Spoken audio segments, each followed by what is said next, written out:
देव प्रबोधिनी एकादशी व्रत कथा। युधिष्ठिर ने पूछा, हे प्रभु, आप कार्तिक मास के शुक्ल पक्ष में जो एकादशी होती है उसकी महिमा बताइए। भगवान श्री कृष्ण बोले, राजन, कार्तिक के शुक्ल पक्ष में जो एकादशी होती है उसका वर्णन ब्रह्मा जी ने देवर्षि नारद को बताया था, वही हम आपको सुनाते हैं, आप प्रेम से श्रवण कीजिए। देवर्षि नारद ने पूछा एक बार, हे पिताजी, जिसमें धर्म कर्म की प्रवृत्ति कराने वाला भगवान जिस दिन गोविंद जगते हैं, उस प्रबोधिनी एकादशी का महात्मा हमको बतलाइए। तो ब्रह्मा जी ने कहा, हे मनुष्य श्रेष्ठ, प्रबोधिनी का महात्मा पाप का नाश, पुण्य की वृद्धि करने वाला और उत्तम बुद्धि वाले पुरुषों को मोक्ष प्रदान करने वाला है। समुद्र से लेकर सरोवर जो जितने भी तीर्थ है वो तब तक गर्जना करते हैं जब तक देव प्रबोधिनी एकादशी नहीं आ जाती। कार्तिक महीना में भगवान विष्णु की प्रबोधिनी तिथि, प्रबोधिनी एकादशी को एक ही उपवास कर लेने से मनुष्य 1000 अश्वमेघ 100 राजस्व यज्ञ का फल प्राप्त करता है। बेटा, जो दुर्लभ है, जिसकी प्राप्ति असंभव है, जो त्रिलोकी में किसी ने नहीं देखा, वो भी अगर एकादशी का व्रत करता है तो देव प्रबोधिनी उसको प्रदान करने में सर्वसमर्थ है। भक्ति पूर्वक उपवास करने पर मनुष्यों को हरि प्रबोधिनी एकादशी ऐश्वर्य, संपत्ति, उत्तम बुद्धि, राज्य और सुख प्रदान करते। मेरु पर्वत के समान पाप क्यों न हो, जो एकादशी का व्रत करते हैं उसको एकादशी रुई के पहाड़ के जैसे भस्म कर देते हैं।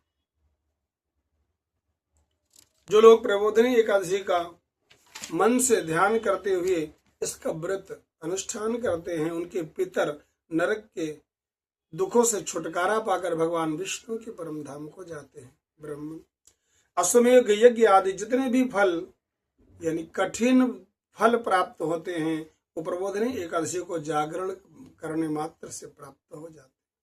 संपूर्ण तीर्थों में स्नान करके सुवर्ण, पृथ्वी आदि दान करने से जो फल मिलता है वो हरि के निमित्त जागरण करने मात्र से मनुष्य को सब कुछ प्राप्त हो जाता है। जैसे मनुष्यों के लिए मृत्यु अनिवार्य है, उसी प्रकार धन संपत्ति मात्र भी क्षण भंगुर है, ऐसा मानकर एकादशी का व्रत करना चाहिए। तीनों लोगों में जो कोई भी तीर्थ संभव है वो सब प्रबोधिनी एकादशी का व्रत करने मात्र से समझो घर में ही मौजूद रहते। कार्तिक की हरि प्रबोधिनी एकादशी पुत्र और पौत्र प्रदान करती है। जो एकादशी की उपासना करते हैं वही ज्ञानी हैं, वही योगी हैं, वही तपस्वी हैं, वही जितेंद्रिय हैं और उन्हीं को भोग और मोक्ष प्राप्त होता है। ब्रह्मा कहते हैं, देवर्षि, प्रबोधिनी एकादशी को भगवान विष्णु के उद्देश्य मानो। जो स्नान, दान, जप, होम, तप करता है वो सब अक्षय होता है। जो मनुष्य इस तिथि को उपवास करके भगवान माधव की भक्ति पूर्वक पूजा करते हैं वो 100 जन्मों की पापों से छुटकारा पा जाते हैं।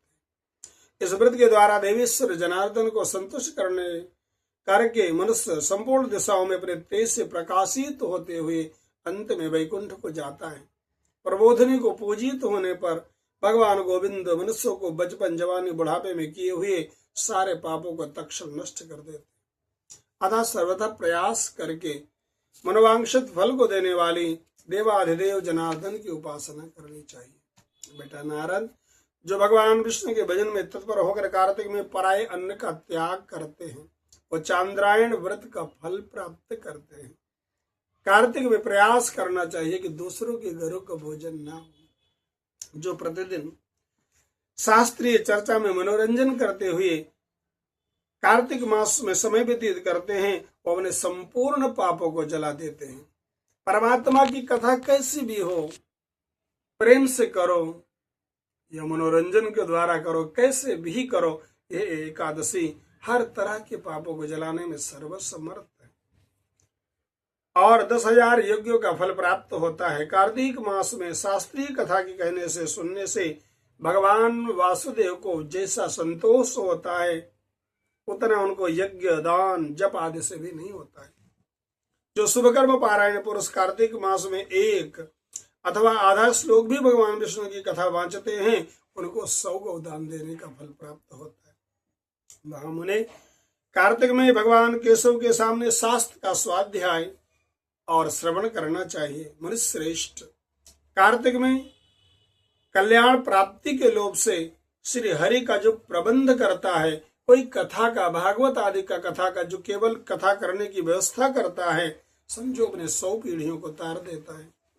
जो मनुष्य सदा नियम पूर्वक कार्तिक मास में भगवान विष्णु की कथा सुनते हैं, उनको 1000 गौदान का फल मिलता है।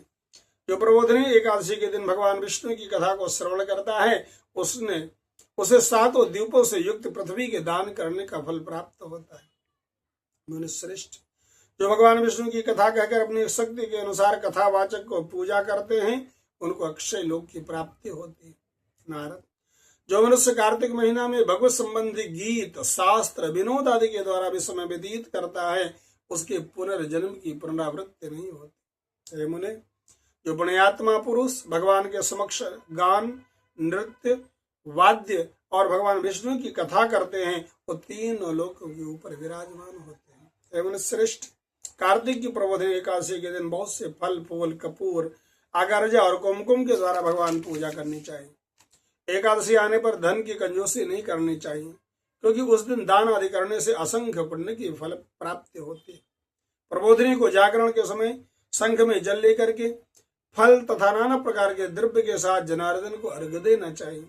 संपूर्ण तीर्थों में स्नान करने, सब प्रकार के दान देने से जो फल मिलता है, वही एकादशी को भगवान नारायण को अर्घ्य देने मात्र से करोड़ों गुना होकर के उनको प्राप्त होता है। देवर्षि, अर्घ्य के पश्चात भगवान भोजन, आक्षादन और दक्षिणादि के द्वारा भगवान की प्रसन्नता के लिए गुरु की पूजा करनी चाहिए। जो मनुष्य उस दिन श्रीमद् भागवत की कथा सुनता है अथवा पुराण का वाचन करता है, उसके एक एक अक्षर पर कपिलादान का फल प्राप्त होता है। तो ये मनुष्य श्रेष्ठ, कार्तिक में जो मनुष्य अपनी शक्ति के अनुसार शास्त्रोक्त रीति से वैष्णव एकादशी का व्रत करता है, उसकी मुक्ति अविचल है। केतकी के एक पत्ते से पूजित होने पर भगवान गरुड़ध्वज 1000 वर्ष तक अत्यंत तृप्त रहते हैं। देवर्षि, जो अगस्त्य के फूल से भगवान जनार्दन की पूजा करते हैं, उनके दर्शन मात्र से नरक की आग बुझ जाती है। हे पुत्र, जो कार्तिक में भगवान जनार्दन को तुलसी के पत्र और पुष्प अर्पित करते हैं, उनका जन्म भर का किया हुआ सारा पाप नष्ट हो जाता है।